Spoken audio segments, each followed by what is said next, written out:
Hello everyone, and welcome to Killer Shrew Fans Killer Toy Reviews, and have I got a treat for you today? It's this, the new for 2020 Primal Attack Siats Meekerorum by Mattel. Boy, I hope I pronounced that right, I said it with such confidence. This toy was leaked back during New York Toy Fair and quickly gained a lot of attention for its unique depiction of a relatively obscure dinosaur species. For me, it was among my favorite reveals from Toy Fair, and with the current state of things, I didn't expect I would get to see it anytime soon. But lo and behold, they started popping up all over the place fairly recently, and my target actually came through and got them in a timely manner. I was very excited to see this one on the shelf, so I snatched it up and brought it home for a review. Gonna come right out of the gate with this one and say I think this Siats looks even better in person, and I cannot wait to give you guys a closer look at it. So let's do this! But first, we gotta talk about the packaging. Mattel's box art is always a visual treat, and the Primal Attack line is no different. It's not my favorite of theirs, but it does look very nice with the classic warm sunset colors silhouetting a grassy paddock. It's very JP in nature, and it really makes the dinosaurs in the box pop, visually speaking. In the top left corner, you have got the Jurassic World logo, and below that you can see the Primal Attack sign. The bottom left corner demonstrates the action gimmicks of the massive biters, and you can see running across the bottom the title of the toy, the Massive Biter Siats Meekerorum. In the bottom right hand corner, you hate to see it, it's Owen in blue, and you have got a little Mattel logo there as well. You have also got a push button indicator in the background there, so you can try before you buy, which is always something I recommend doing with these toys. The back of the box has that classic blue computer wireframe behind a diagram of the dinosaur in action, which showcases the wide range of motions you can achieve by puppeteering this figure. The box advertises thrashing chomping action, and thrashing chomping action is what you get with these dinosaurs. In the bottom left corner, you can see the other massive biters Mattel has made thus far, the Sarcosuchus and Tarbosaurus. I have reviewed the Sarco on the channel, link is in the description if you're interested. And of course, we are reminded to download the Jurassic Facts app so we can scan a digital copy of our dinosaur into our phones and learn all sorts of cool facts about the animal. But enough about the packaging, I say it's time we let this asset out of containment. So there is the Siats Meekerorum out of the packaging, and I gotta say she looks lovely even at a distance. All those wonderful details really pop on this thing. It has a lot going for it, and honestly, this might be one of Mattel's most detailed sculpts to date, which is fantastic. I mean, look at everything you've got going on that head. Scales of varying shapes and sizes that look particularly good and crisp on the lower jaw, I must say. Individually sculpted teeth that have a nice sharp look to them. And you've even got some soft quill-like spikes on the back of the neck. The eye is a lime green color, don't see that too often, very striking. And you can see that even the tongue has a lovely texture to it with some nice gloss to give it a shiny, wet look. Going down the length of the body, you can see all of those individually sculpted raised scales adorning the lovely muscle tones. And you have also got some more of those quill-like spikes above the shoulders there. The sculpt also features some lovely large osteoderm-style scales that start above the hips and taper off down the tail that has a bit of a flick sculpted into it. Moving back up the opposite side, you can see the details here are more or less the same, and they look great. There's a lot of it, and it pops really well. This is a great return to form from Mattel. The toe claws are painted a sleek black color, and the toes feature some lovely plate scaling. The legs in general are very toned, and the scale work down here is just as wonderful and tight as it is on the body. Yeah, those legs have some power to them, that's great. The hand claws are unfortunately not painted, which is just kind of par for the course when it comes to Mattel, but the arms themselves do have some nice musculature and feature some uniquely styled rectangular scales. The underbelly is a bit smoothed over in terms of detail, but there are some crosshatch scales under here as well, and of course the thing everyone cares about, it's the QR code! I don't believe the app has updated to show these new Primal Attack dinos just yet, but when it does, feel free to come back to this video and use it to scan in your Siats. As far as the pose on this animal goes, it's pretty standard stuff, nothing too extreme. The animal is simply striding forward with its arms held bent and its head craned forward. Despite the large head, it does feel very well balanced, as all dinosaur toys should. The paint on this model is one of those color schemes you're either going to love or just absolutely hate. I actually quite like it. It reminds me of Sauron from the Primal Rage arcade game, so it's a fun design for me. Others have compared the largely yellow and purple paint scheme to that of some unused concept artwork for the Diabolus Rex, the dinosaur that would go on to become the Indominus Rex in Jurassic World. I can certainly see the resemblance, even on a sculptural standpoint with those quills. Mattel may have pulled a sneaky on us by naming this figure Siats Meekerorum, because our findings of that animal are limited to a partial post-cranial skeleton, meaning we don't know what the head of this thing really looks like. This gives Mattel free rein to do whatever they want with this model, and maybe they wanted to do a Diabolus Rex style toy. Kinda makes you wonder, doesn't it? I mean, why else would they throw those spikes on?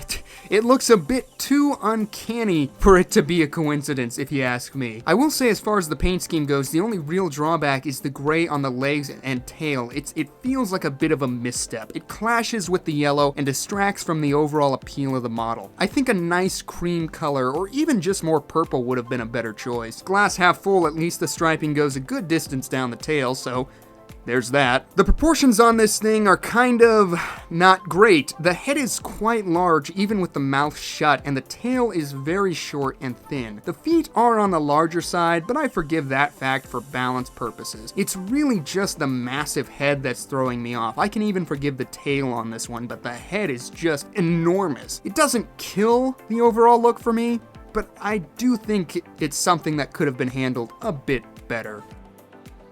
As far as the articulation goes, it's actually pretty limited on this model. Really, all you can do is move the arms forward and backwards on both sides, and also in and out so you can get that sort of roaring arms up crucified pose. But beyond that, all the other points of articulation, including the legs, are tied into the action gimmick. And what is the action gimmick, you ask? Well, like all of the Primal Attack dinosaurs, it's all located in the tail. We've gone ahead and brought in our good friend Chris Pratt because it's really not a Jurassic review without him around. And you can see by gripping the legs and rotating the tail, you can move the neck and head into position and then chomp down whatever your target is by pushing on the button. I will say, this toy does have some pressure in its bite, which means it can keep a decent grip on the toys you're feeding it and really thrash them around. Unlike the Sarcosuchus and so many of the other dinosaurs that Mattel has given us that just kind of drop their food, this Siats can really hold on to other toys and can even get some good distance if you want to throw its prey around, so the action feature is a raging success in this toy, I will say. Just as a general note, the idea of having all of the controls in the action feature located in one general area is something I really love. The fact that I can grip these toys by the tail and be able to do everything they have to offer is fantastic design work. The movements are very smooth and lifelike, and it all facilitates play nicely, so good job engineering the Primal Attack action feature, Mattel. It isn't perfect, no toy is. There's this horrendous sound when you have the button pressed and you twist the tail. Listen to that.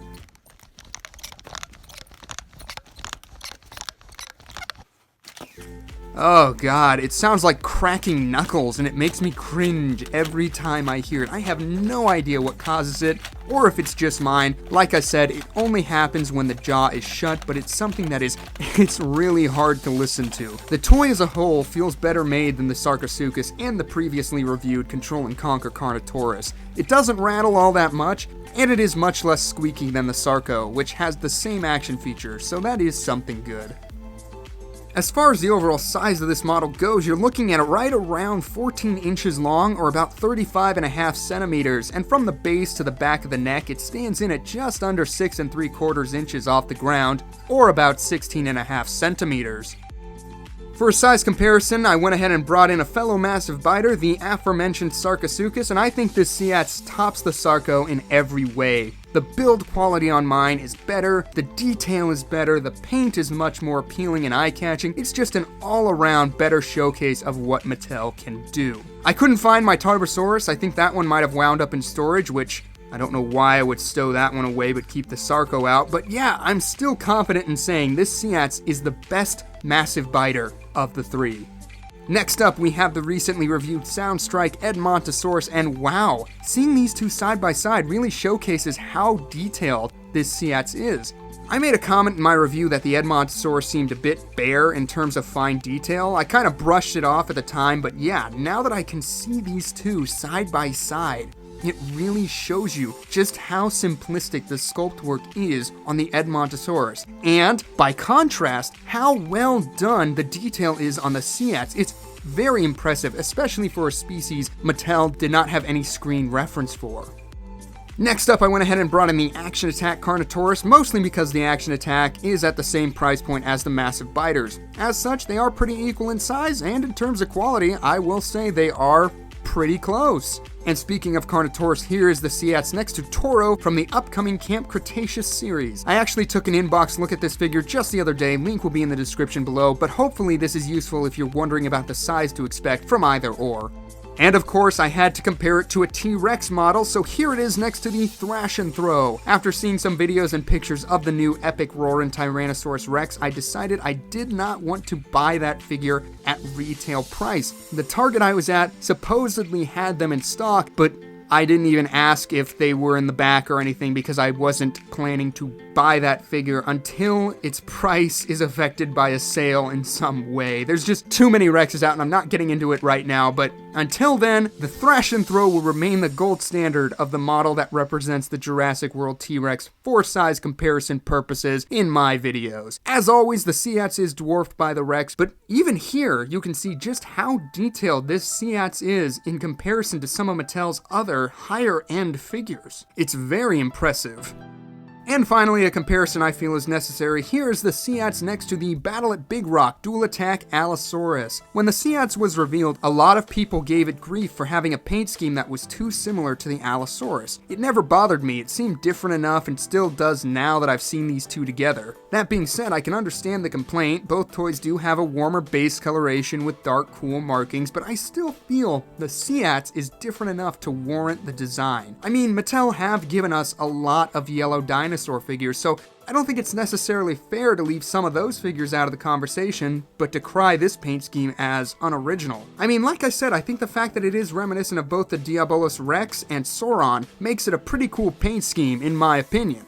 So there you have it, guys. That is going to do it for my look at the new Primal Attack Massive Biter Siats Meekerorum by Mattel. I honestly haven't gotten a lot of Primal Attack offerings from Mattel, and that's because I haven't been too thrilled by many of them. But this Siats was one that when I saw it in person, I just fell in love with it. It may just be the best Primal Attack offering thus far in terms of sculptural detail. Really feels like a return to form on Mattel's part, and I hope the rest of their coming dinos look this good in person. It isn't perfect, the proportions are a bit wonky, I can understand why some people might not like the paint job on this thing, but beyond that, I do think this is a cool toy. So with all of that being said, I feel confident in saying that I dig this Siats. As always, I want to know what you guys think of this model. Do you own it yet? Are you planning on picking it up? What has been your favorite Primal Attack dinosaur thus far? Drop a comment down below, and as always, thank you so much for tuning in to today's video. Hope you enjoyed it, and I hope to see you again in the next one.